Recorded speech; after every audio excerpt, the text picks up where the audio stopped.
Hello and welcome to another episode of Political Agenda brought to you by New Narrative with me, your host, PJ Thum. I am wearing a black and white batik shirt and sitting in front of a big bookcase full of books. And today we have with us the famous Singaporean dissident, writer, and researcher, Roy Ngerng. But before we get to him, this podcast is brought to you by New Narrative, a movement for democracy in Southeast Asia. And if you'd like to join our movement, go to newnarrative.com/join. Or if you'd like to donate, go to newnarrative.com/donate. We need your help to keep our movement sustainable. Okay, so joining us today, Roy Ngerng, the famous Singaporean dissident. How are you, Roy?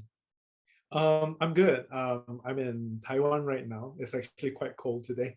Um, I'm happy to be able to speak to you again and to be connected to Singapore. I have been away for 5 years after what has happened to me, and it's actually nice to be able to speak to you and to keep updated about what's happening and to maybe share a bit about what's happening with me. Yeah. Okay, so what is happening with you, Roy? What's going on in your life now? Um, the interesting thing about coming to Taiwan is that I managed to get a researcher job. I've always been interested in doing research work, and I think part of writing on my blog in Singapore about the social issues was about using that interest in research to dig out things and to try to put things together into a picture or a different sort of analysis that is not being discussed at that time. And I think it was difficult being a researcher there because of the controversies that I faced. And then when I came to Taiwan, I managed to find a job doing research. So I was doing medical education research and then doing research on sustainability. So I do, it's nice to have this opportunity to do something that aligned to my interests. And I'm also doing a bit of freelance writing now. So I'm continuing to talk about social issues. I did write about Singapore, but then I'm also writing a lot more about Taiwan and the minimum wage issue here now. So otherwise it's been pretty the same. But I guess we should get to what we actually set this up to do, which is to promote this book, which I'm holding up here on screen, Ridiculous Untold Tales of Singapore, which is a collection of really ridiculous legal cases involving the Singapore government and activists. Both of us have written for this. Both of us have a chapter in here. I talked about the government coming after New Narrative with this nonsense about election advertising, right? Just because we had some posts on Facebook. But that is nothing compared to what you went through. So if you're willing to do so, would you be willing for our audience who might not have heard some of the details to summarize your case and what you went through with the Singapore government? Oh, okay. Well, I was sued by the Prime Minister and then charged by the government and then harassed by the police, in short, fired from my job. Yeah, but I just want to add the caveat that, I have left Singapore for 5 years, and I think part of me have been able to leave that political persecution behind.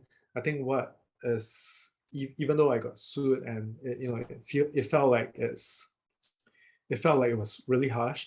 I think what's also difficult is the very few activists that are left in Singapore, and also, including what you had to go through. After I left, I think the kind of harassment that people are facing, the kind of persecution that the government trains on the very few activists that are left, not using explicit charges, but just harassing. I think that is another level of dread or discomfort, for lack of a better word. And I don't think that's any lesser. I think that's difficult. It causes the same psychological trauma that it had to me. Yeah. So that to me is at least what I think. But okay. So what I went through, for audiences who might not not know what happened.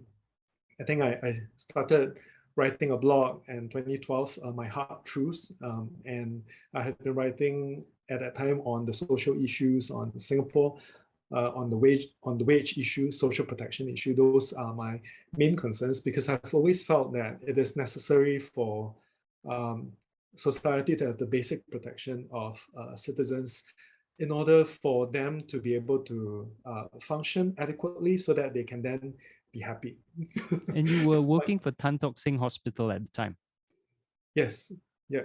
as a And researcher or in a no, medical. I was mainly doing follow-up for patients there, as well as helping to do, at that time, I ran a social marketing campaign at the hospital as well, Okay. mainly promoting acceptance and understanding towards people living with HIV. Yeah, Right. yeah.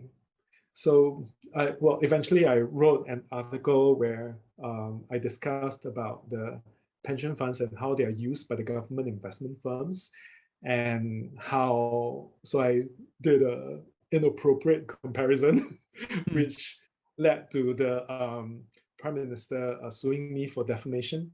Yeah.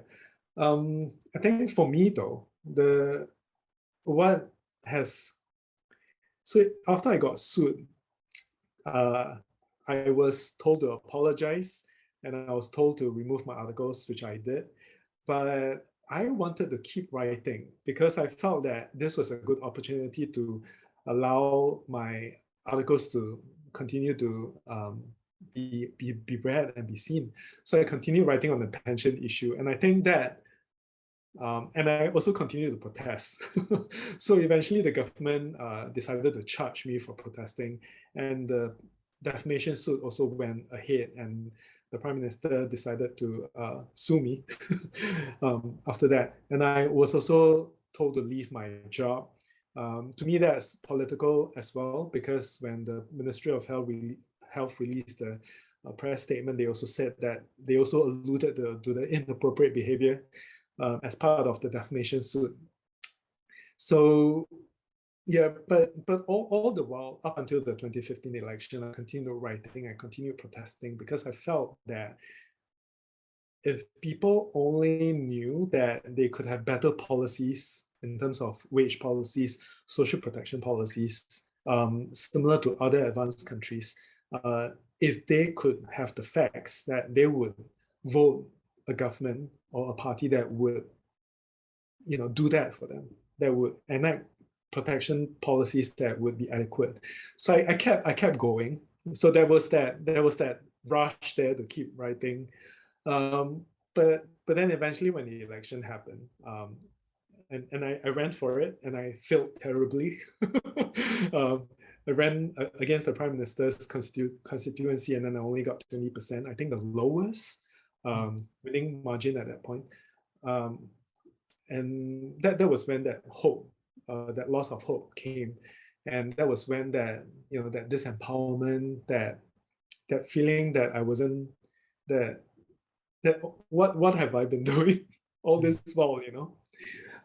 So I think to some, yeah, to some activists, they actually said, you ran into this political persecution so quickly, and then so it does cause you to suddenly face everything head on. So they felt that when I had to suddenly exit and go to Taiwan, they also felt that it was understandable. I'm not sure, but that was a process to me, being really excited with all that, and then feeling all the loss of hope, collapsing on that loss of hope, becoming depressed, and then having to leave to Taiwan to come to terms with what's going on. Yeah.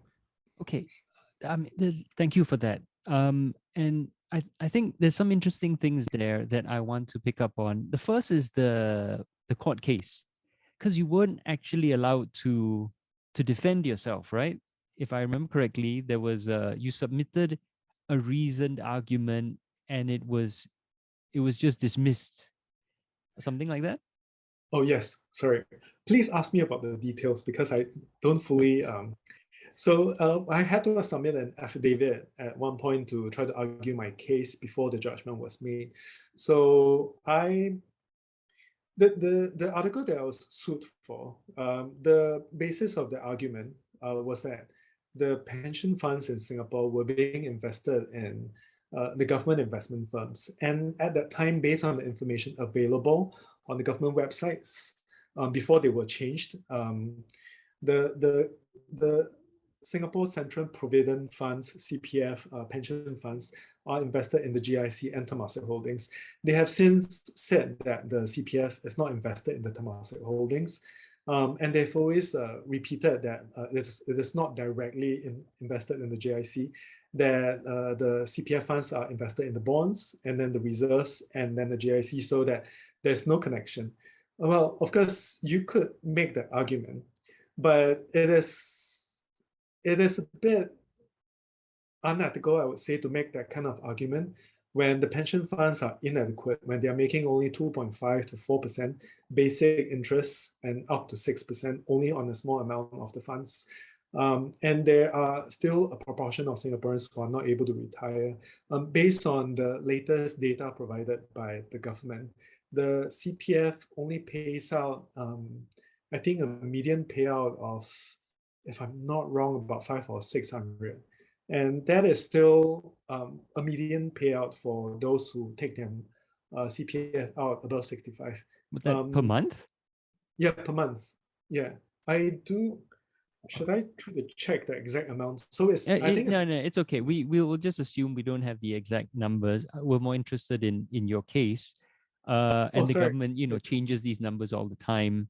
As an academic, we see this a lot where you do research, the government doesn't like it, they will then take down the numbers from their website, they will amend, or put up a new set of numbers that alters the meaning of the first set of numbers, and then tell you, oh, sorry, clearly, your research is wrong, and actually everything's fine. So, access to information is a huge problem in Singapore. Access to accurate numbers.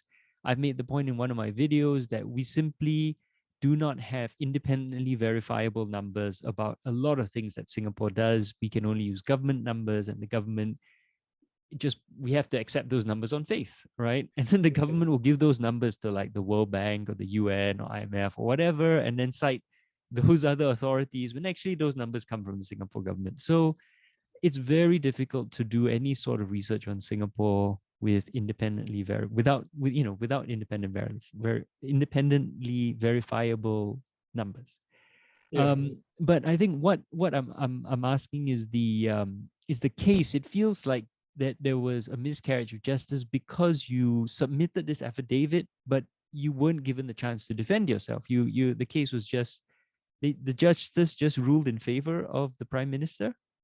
Yeah, so I put the same information into that article, I think to justify that my article was focused on that. I also, so in court after that, I repeatedly said that I have no intention of defaming the Prime Minister, and that I was always focused on that comparison.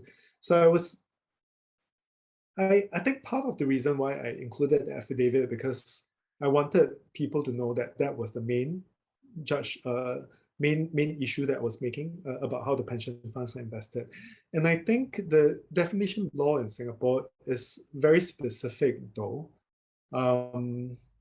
I think it was, and if you look at the parts where I was sued for, they were not in relation to the rest of the article that touched on the pension fund issue. It was very much in relation to the comparison that I did outside of this that they felt was the issue. And that was what eventually had to be challenged in court. So to the judge, the rest of the article that is more focused on this issue therefore becomes irrelevant.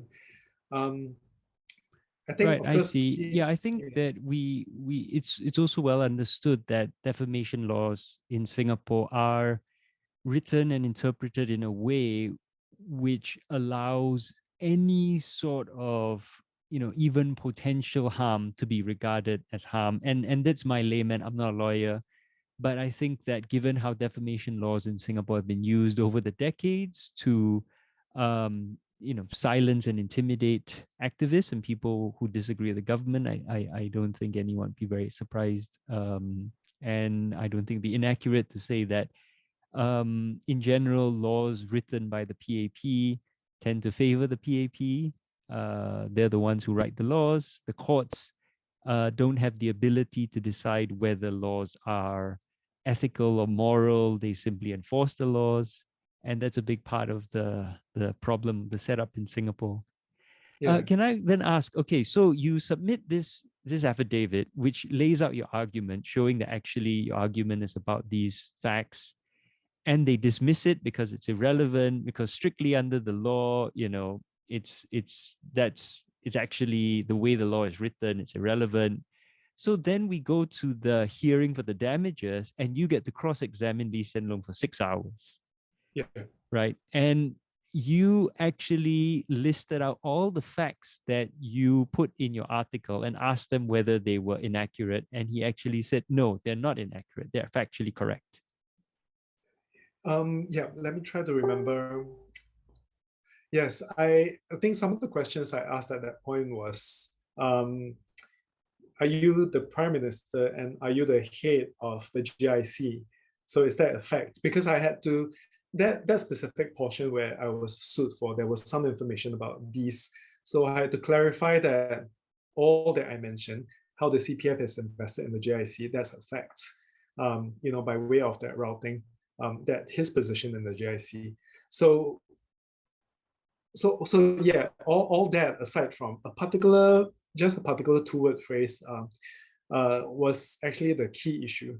And the rest of the statements were factual. Yes, I did take him through that. How do you know that? It's in the book. Oh, okay. You wrote the article. It's right here. I forgot I wrote about that. Yeah. So actually, it was very interesting because a lawyer who attended the court case said that when he heard the argument I made in court, if he was a judge, he would have dismissed the case because he thought that I have made quite a strong case. So I think you're right, because at least I was able to point out that the facts of how the CPF works are the facts that are the facts. And to me, that's fine, because if I have to personally face the defamation suit, it's fine. But at least I managed to. One thing was, right after I was sued, before I was sued, the government has never publicly said that the CPF is invested in the GIC, even by any way of routing. I think even Lee Kuan Yew had tried to play with his words when he said that the CPF is not invested in the GIC, that there's no direct relationship. That's what he said. But right after I was sued, a month later, the Ministry of Manpower decided to release an article in the Business Times that was carried in the Business Times that put out this link, and that was the first time it was available for many years. And to me, that was at least a vindication for me at that point, that the information that I have been trying to put out has finally been released. I feel, though, that because there is a lack of discussion nowadays on the issue, I think the government is trying to reshape the conversation and the narrative again. For me, I think there's a blurring of the lines again, that it makes it very difficult. So they keep emphasizing about how there's no connection between the GIC and Temasek, CPF and GIC. And I think if you keep making that connection, people might lose the awareness that the CPF has funds going in, and that the GIC, to some extent, a responsible government or an ethical government should make the GIC accountable for the funds in the CPF. And I think that conversation is starting to get missing there. Yeah, I mean, it's typical PAP, right? Because they will say things which are technically correct, but not necessarily ethically, morally, substantively correct. It's always about the letter of the law rather than the spirit of it. And that's always been their approach, this very legalistic way of looking at things. But then it's coming to also bite them in the ass, because then they wonder why Singaporeans, behave in ways where we don't have a sort of coherent community spirit, where we have become so legalistic, where have become so paranoid, where have become so exploitative. Well, it's because the government does that to us. It sets the example that the behavior that allows you to succeed in Singapore is one where you're constantly looking for loopholes about how to screw over other people, right? The Prime Minister says, if I don't eat someone else's lunch, he's going to eat my lunch, and then they lament, oh, why Singaporeans got no kampong spirit, no esprit de corps, right? Why we're always so exploitative, or also focused on money, on numbers, right? Well, the government does that, right? Yeah. And yeah, Yeah. So, what happened to you afterwards? This actually isn't in your book, but you paid a very significant, social, emotional, right, mental cost for all this. Would you be willing to tell us about what happened afterwards? I think the main thing, like I said just now, was after the 2015 election. It's so long ago. Um, Prior to that, I think part of me was I'm never a legal person. So when I saw the legal suit, or the first time when I received the legal suit, it was at work on my work email. I was eating breakfast. So when I saw the email, I was like, this name looks very familiar. Is it from the government? So I had to finish my breakfast first because I bought my breakfast. So I decided to, open the email after that, and I saw the email. So anyway, throughout that period, I think part of me was naive. So early on, because of that naivety and understanding what was happening to me, there was a bit of protection there. I didn't take the legal suit as seriously. I left it to the lawyers to deal with. I was only focused on trying to talk about the CPF, trying to get the information out. I was thinking that, okay, now that it's out, people are aware. You can see that there's a segment of the people who are angry about the issue because they're willing to donate, they're willing to come up to protest. And then I think a part of me had that hope that if I kept speaking out, that we could try to maybe change things. Um, so when they decided to charge me at the protest, that changed the dynamic a bit. I think that was maybe the first realization that I realized that people are willing to find certain reasons to withdraw their support if they can. I don't blame people for doing that, but I understand how that psyche works, because in an authoritarian regime, wanting to support someone who speaks up, even just supporting, takes a lot of um, courage, because of the fear that it has on you, that just supporting an opposition, an activist, can put risk to your job. And if that might then risk your pension, might risk your housing, might be being able to pay for housing, for example. I think there's a lot of conflation on that attitude. So then when I was charged for that protest, I saw the sudden withdrawal of support. And that gave me a loss of hope for a bit. But I continued because, part of it was exciting. If we can change things, we might be able to, succeed in having new policies. And that was that drive there. So that happened all the way up to the election in 2015. And that part of that hope that pushed me to run for election, knowing that there's a very little chance that there's part of that hope there, and part of that reality balancing itself out. I think the reality really hit when we were counting the votes, and at the places that we went, we only had 20%, 30% at most at all the places. And it quickly sank in that we're not gonna win, and that's fine. We're not gonna win. I was actually fine for a bit, and I decided to move on. But then I started applying for jobs, because now that the whole fight is over, at least at that point, now that you have to move on to look for a job because you need to sustain yourself, now that you have to confront reality because there's not going to be a change, I realized that it's actually very difficult, because people don't respond to my resumes. I actually managed to sneak in an interview, because there was a retail company that allows you to apply for interviews by SMS. So I sent an SMS. They didn't know it was me. So when I went, I think they were like, what the? They had no choice, right? So I didn't get it, obviously. But that was just part of that string of interviews that I couldn't get. And that was when another layer of reality hit. I'm not going to look for a job. If I keep speaking out, what am I going to do? There was still that reluctance to move overseas because of my family, my parents. Part of me was thinking, should I apply for asylum? I was not ready to apply for asylum. I wanted to also prove that I'm able to find a job to move out. I think that was part of that, proving to myself. But it was increasingly difficult because not speaking out because I wanted to, look for a job to fit back in. I think it created a bit of fear in me. And I started understanding the fear that many people have when it comes to speaking up because of the opportunities you might lose. I started self-censoring myself. I started acknowledging that process happening in me. It was very interesting. I see that, and then I'm also observing myself and being intrigued by that process.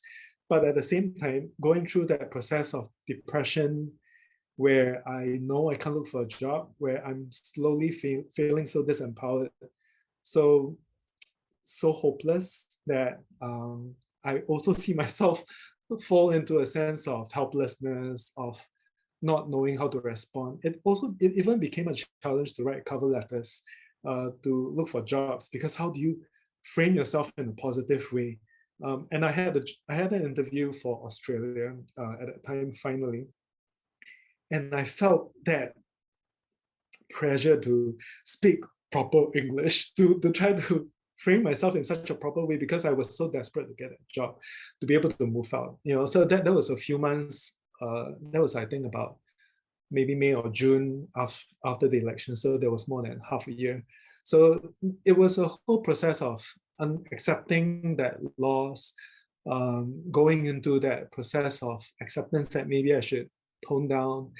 Then I think going to that depression, learning to eventually realize that I should pick myself up, but still having that difficulty. And eventually it was really, thankfully, I found a job in Taiwan and I was able to move away. I don't think if I had stayed in Singapore that I would be able to relieve myself of all that pressure that was building up. I think it was because I was in Taiwan that I was able to finally go through that process of, letting go of all that fear, letting go of that depression, and then trying to work my way back up towards being healthy again. Yeah, it was so bad that before I left for Taiwan, I was so afraid I'll lose my job, that somehow the company would cancel my visa. I was so afraid that I would not perform well in my first month and I would be fired.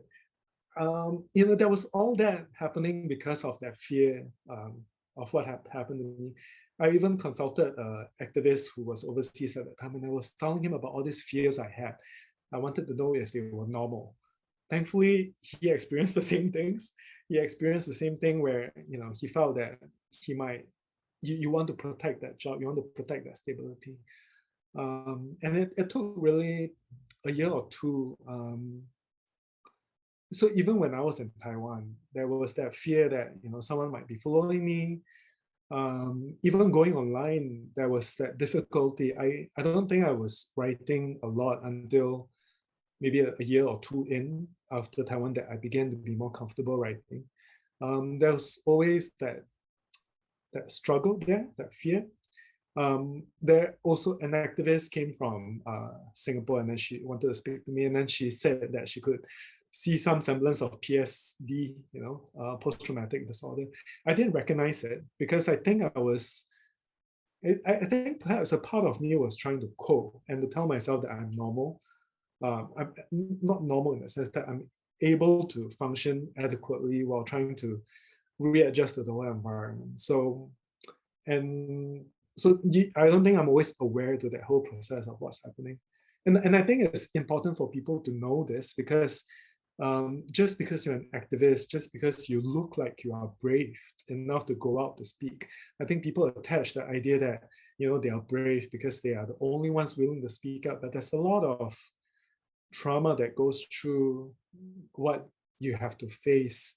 And I do not know how it feels like for people who actually have to go to jail. Recently, there was a Taiwanese who just got released from jail after 5 years from China, because they said that he was trying to spread something like spread democracy in China. And he was still able to say that he was doing the right thing. And that was what kept him upbeat. And I'm thinking to myself, the kind of persecution that we are facing in Singapore, it already creates that kind of traumatic stress. And what is it like for people who have to go to jail, who have to be tortured in jail? What kind of, or for people in the 1980s, the kind of torture that they had to go through under, so on, etc. What was it like?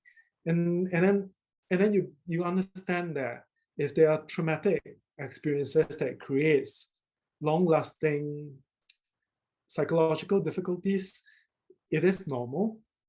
Um, and then that's part of the society we create, where there are Singaporeans who either speak up or who don't, who keep quiet, who keep silent, who self-censor. You are creating different layers of psychological coping mechanisms, and people are interacting with one another in society, coming up with decisions, debating issues. There's the anger, fear, and we are not functioning in an optimal way because of all the underlying psychological and emotional temperaments that we have. I think That's a that's really interesting point you're making. Yeah. That somehow, like, emotionally, because of all this fear, the oppression that we experience, that we also see other activists experience, but collectively that Singaporeans experience, that we're all damaged and unable to function properly as human beings. And that then deeply, it distorts our society, right? Yeah. It means that we can't live normal, happy, healthy lives, but also we can't make good decisions, we can't properly care for each other. And then what does that mean for us collectively as a nation, as a country, as a society, where with all this damage, it just feeds on itself and just makes things worse. I think that's actually a very insightful point, that collectively Singaporeans, there's a lot of trauma that we need to process that just we aren't allowed to process. Yeah. And yeah. I think that's, as you're talking, and then I'm thinking too that I also see a lot more young people speaking out. And then I see some of my peers in the past who were a bit quiet, who are also speaking up. So it's always that I think you might see that too. It's a bit of struggle. I think some people are willing to speak up because they might not know the historical baggage like I did when I was before I was sued. And there might be a part of it might be being naive. A part of it is, regardless of what happened, we are in a modern society where there's free speech and globally, and where there's this democratic movement towards a more progressive kind of ideology that some people are trying to bring in, and that propels them. But then there are some people who are trying to speak up, and then what if one day you find out that speaking up doesn't make change, and then how does that affect you cognitively? And that I think also there's a lot of issues about how there's foreign interference and disinformation and people falling for conspiracy theories. And I don't completely blame them for doing it, because when you have psychological traumas and you have different coping mechanisms, you have different ways of looking at things, using fear, using anger. You are going to fall for disinformation and conspiracies. You are going to not trust the government. And the government has to accept that process. If the country becomes unstable, you are part of that process that created the instability, the long-term psychological trauma, the long-term inability to cognitively find dissonance in society. And for me, at least, it took about 2 years or so, or 3 years. One day in Taiwan, I was able to tell myself, I think I'm finally able to think straight. It feels like I'm finally able to not allow, even when I was willing to speak up, I think part of me was encumbered by that idea that there's fear. I think part of me was also influenced by that, and especially after the election. And only when I finally came to Taiwan was I able to tell myself, maybe I'm able to think straight now. And that affects society. And I don't think we have a study to be able to do that because of the complexities of the different layers. Yeah. Well, we know that Singapore has a very high rate of mental health issues, but again, this information is very hard to come by and very hard to verify, so we don't know exactly, but we have heard.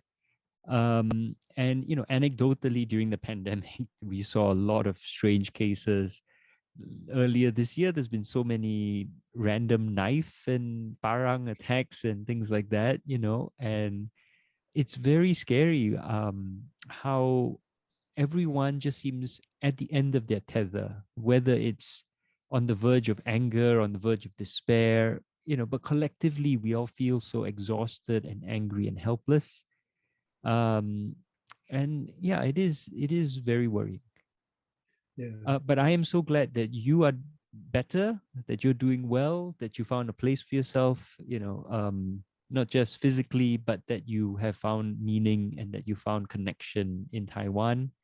So I guess last question, do you ever think you'll come home? And whether or not you do, what are your hopes and dreams for Singapore? I'm not sure if I'm going to come back. I've got no plans. I've actually not been back to Singapore for more than 5 years. I've also gotten my permanent residency here. I think part of it is because there's the realization that it's always going to be difficult to look for a job for some time to come, especially when the government doesn't change this. Yeah, yeah, I do miss my family. Yeah, Have they and I been to do visit miss you them. in Taiwan? Have they They managed have, to? but the pandemic has made it Yeah. difficult. Yeah, so Taiwan hasn't allowed foreigners in until recently, where you can apply for family members to come. I do hope to be able to make a trip, at least to Singapore, just a short trip. Yeah. Well, I think in the end, Singapore has so much potential. It's a relatively wealthy country. Many people are relatively wealthy. There are a lot of low income um, as well. But it's just that Singapore has so much potential because of the infrastructure that's already there. Um, if only I understand the difficulty because when a country is or society is really unequal, it makes it difficult for people to empathize with one another because it's just the way people are. They become more selfish, they become more protective of themselves, and that's all normal. So it takes the leadership or at least enlightened as parts of society to understand that if we decide to adopt different policies, Singapore has the infrastructure capacity to ensure that livelihoods can be uplifted and people can start to go into a mode where they can feel more at ease, more satisfied, more happy, more balanced, and Singapore can develop towards a different kind of society. And Singapore can be an example of that in Asia and for the region. And we do not have to be in a competitive state with the region. We can work with the more democratic countries in Southeast Asia to try to build out a more hopeful state where ASEAN can be a positive example, and there's all this potential.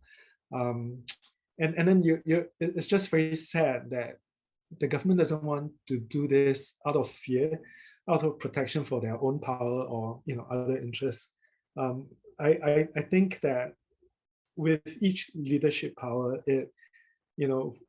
it increases their burden, but it also reduces part of the burden that they are attached to the previous leadership. Yes and no. I think you would have better insights into this. And it's a possibility for change. I mean, I want to believe that that's possible, only because you want to believe that the potential can be achieved, and that's just what I mean. That's why I write on my blog, because I want to be happy for myself.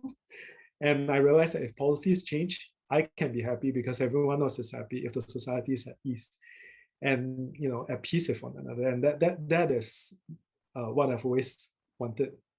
Except that when I tell journalists this, they always write this out because who talks about happiness? Who talks about Everyone deserves to be happy. I think we all have a right to be happy. Yeah. And yeah, what's wrong with that? Ultimately, what's wrong with a goal where everyone everywhere is happy? I think that's Yeah. great.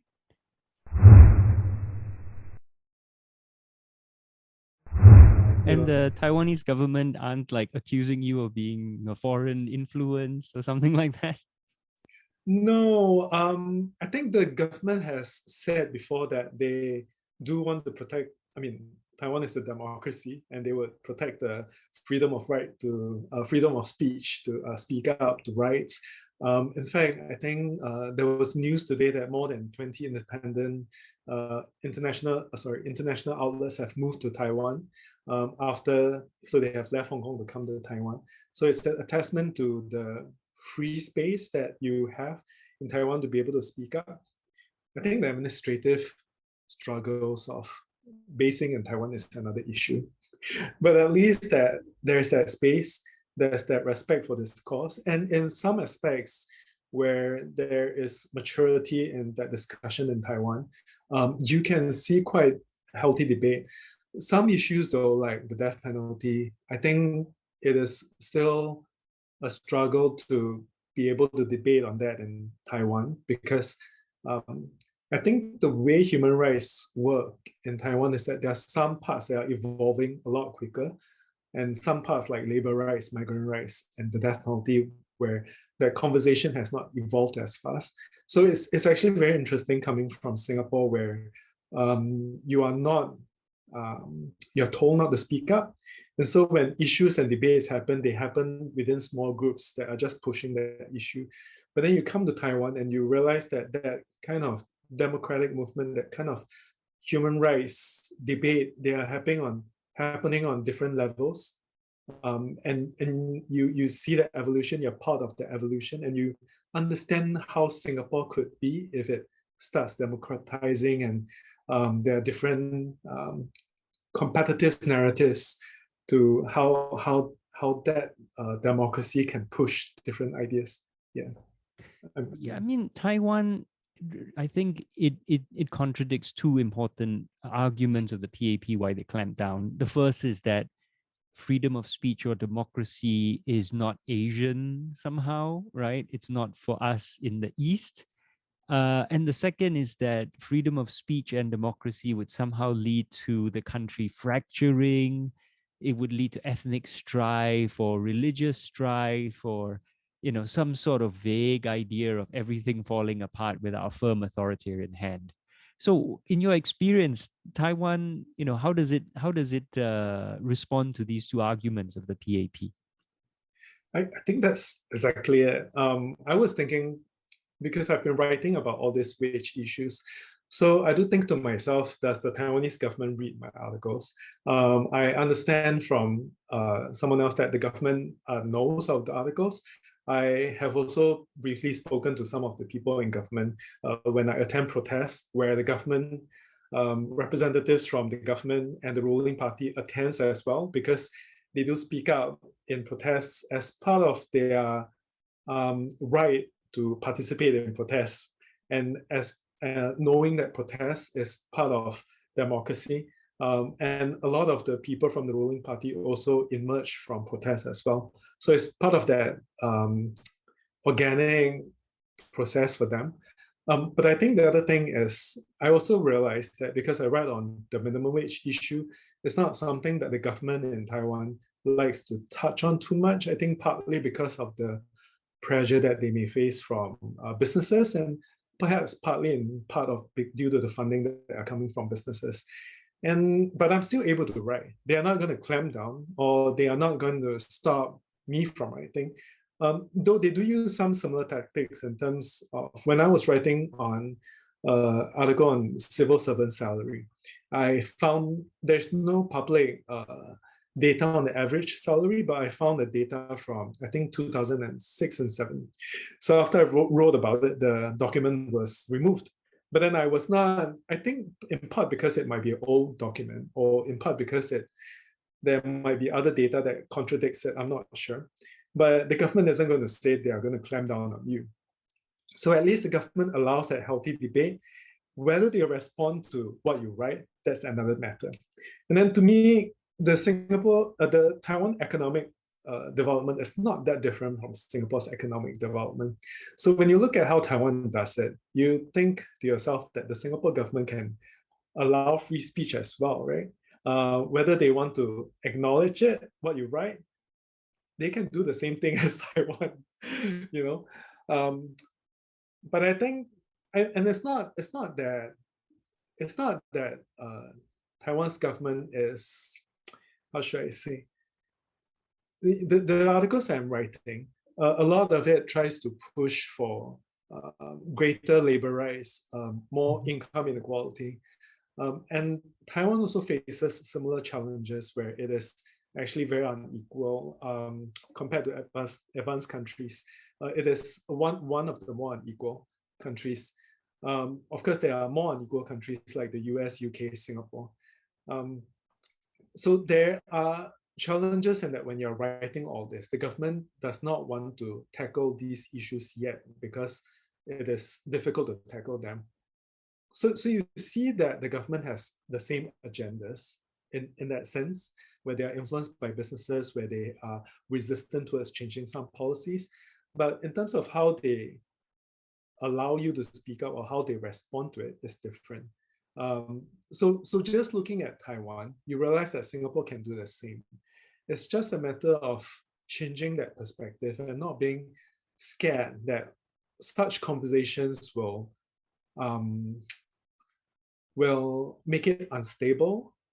Of course, it might put you out of power because if you are not responsive, a more sophisticated population might want to push you out. But then how do you then evolve with that? I mean, I'm sure the current administration and government, they are not part of, the older generation or might not be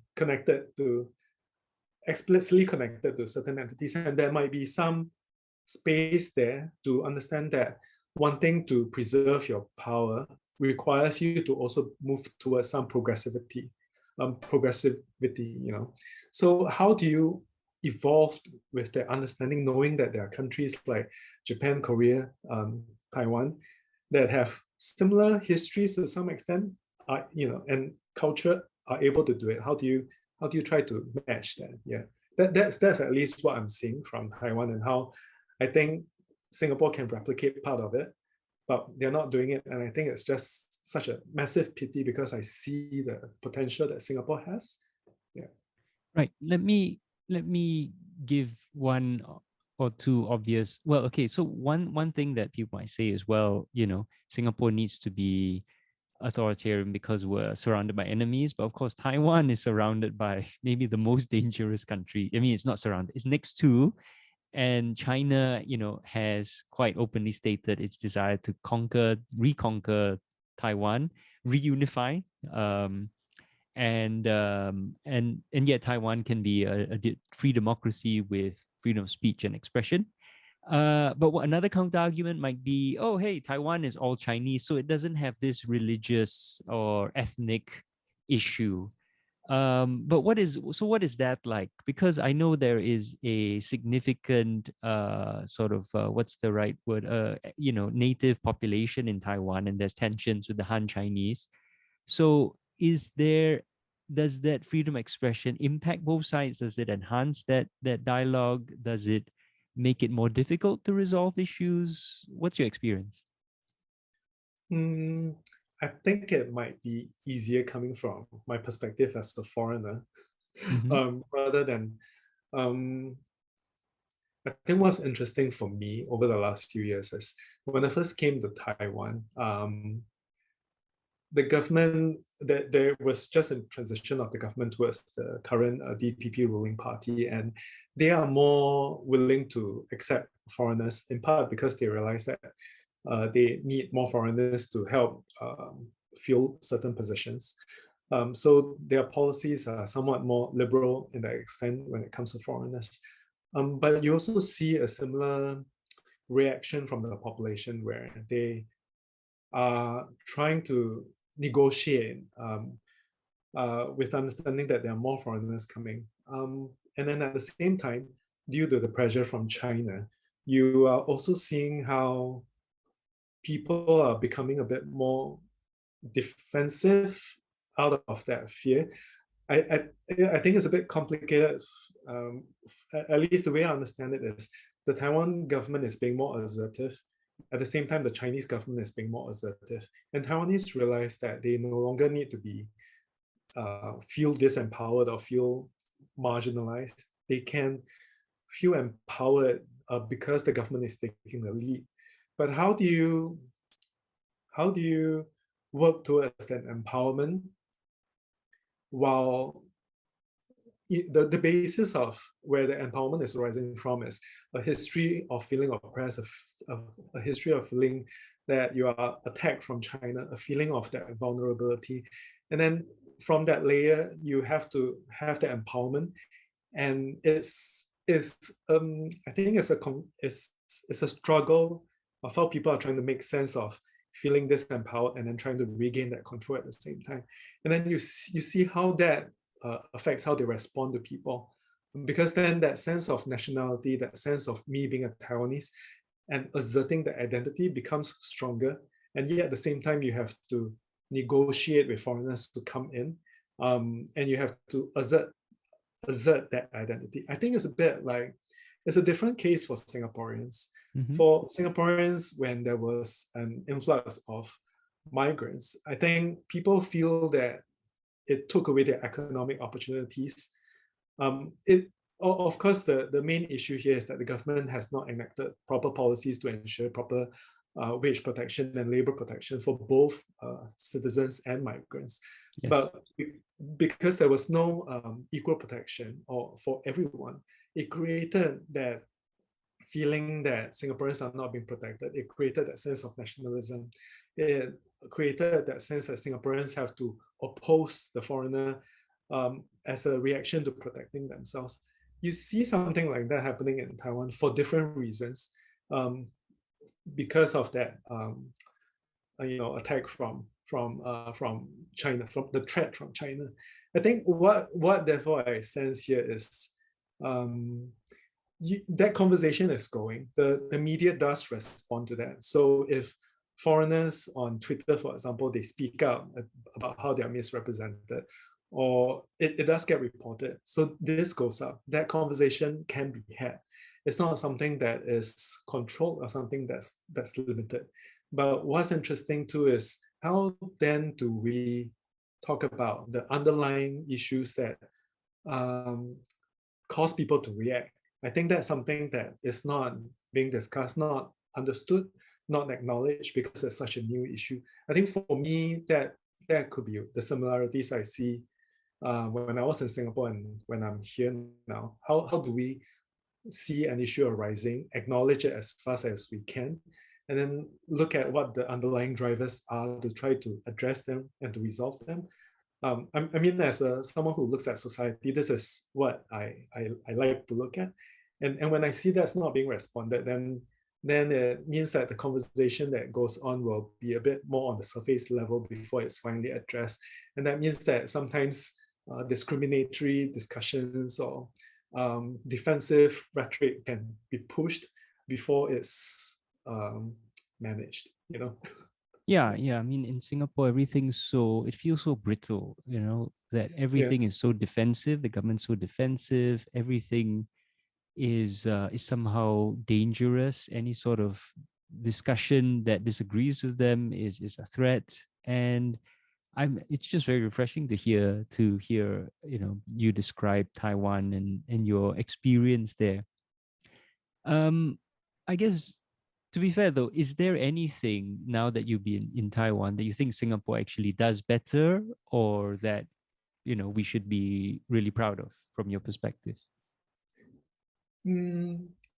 I said just now that Singapore and Taiwan operates on a very similar economic model.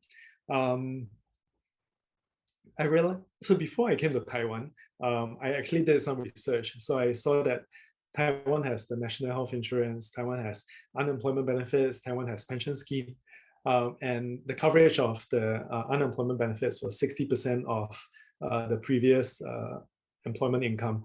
So before I came, I was thinking to myself, look, Taiwan has good social protection, Singapore doesn't. So I was a lot more happy about Taiwan having such a system. Coming to Taiwan allows me to have a more nuanced perspective of such comparison. Just because a country has social protection benefits doesn't mean that the labor protections are good. Coming here, I realized that there are similarly poor labor protections when it comes to wages, when it comes to the number of annual leave or holidays that workers have access to. So both Singapore and Taiwan actually have one of the poorest, lowest number of annual leave and holidays among the advanced countries. And even though Taiwan has unemployment benefits of 60% of the previous wage, only about 10 odd percent of the unemployed have access to the unemployment benefits. So there's a huge proportion. Oh, why is that? Why can't they access unemployment benefits? If I'm not wrong, I spoke to someone who had experience accessing unemployment benefits.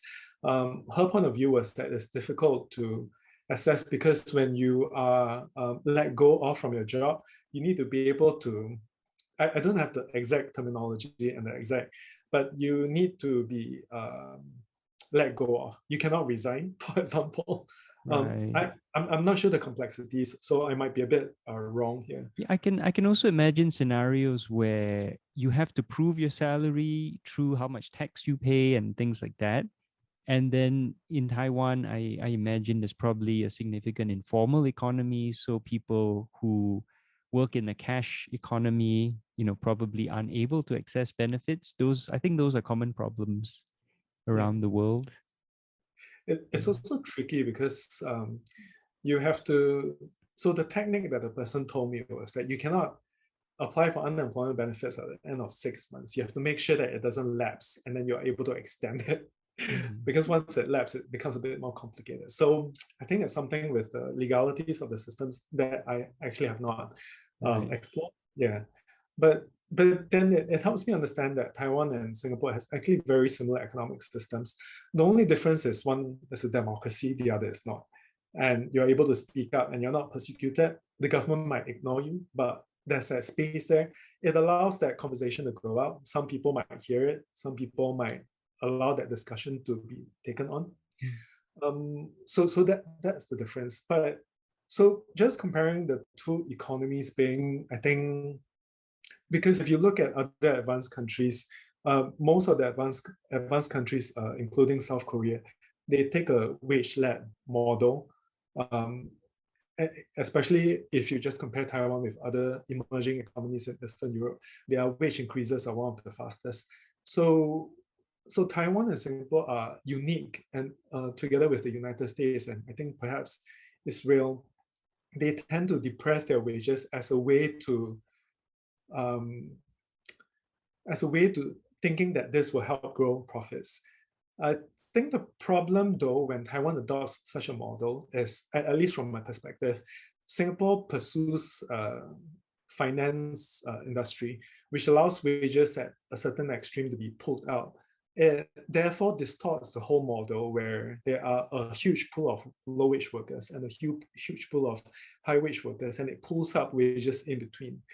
For Taiwan, I think the problem is because it relies on being a manufacturing hub, and it's therefore low cost. There is no high-wage sector pressure that pulls up that the wages, and wages therefore are sustained at a low-wage manner. And so even as Taiwan tries to adopt a model that US and Singapore is doing, it has not been able to uplift the economy.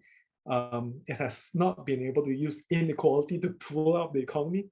It's a bad thing to do, to use inequality to pull up the economy, but it has stayed at a stagnant mode. So this is not to say that Singapore is a good model to follow. What I at least think that, so Taiwan has some problems in terms of its low wage situation that's very similar to Singapore. And Taiwan's housing prices, together with Korea, Japan, are one of the highest in the world. And paying for housing is something that's actually it's also a habit that is very similar to Singapore, where you feel that you have to buy a home in order to be able to get married and move out. So that's also something that's happening. Of course, there are a lot of Taiwanese where their families have homes. So if you are if you're lucky enough, you are actually able to perhaps inherit a home. But if you're not, housing prices compared to wages are one of the highest, and it's a huge burden. Normally as well, absolute in terms of absolute amount is also one of the highest. So what I think Singapore has done comparatively well, not absolutely well, is that in terms of the progressive wage model, the government initially, when they implemented wages for the low income, it was very low, and increments all the way up until last year was very low. I think what has pushed them to think differently could be that the pandemic made them realize that they cannot rely on an excess amount of low wage workers. They have to try to look at increasing wages for the low wage workers. I think part of that, I'm assuming that part of that is that if low wage workers are too lowly paid, that it would create a burden for the system if they cannot try to meet the needs of the system, try to pay for certain necessities. I'm assuming that this could be some of the mindset that's going on. So the government has, up until 2028, increased the progressive wage model to about 2007 Singapore dollars.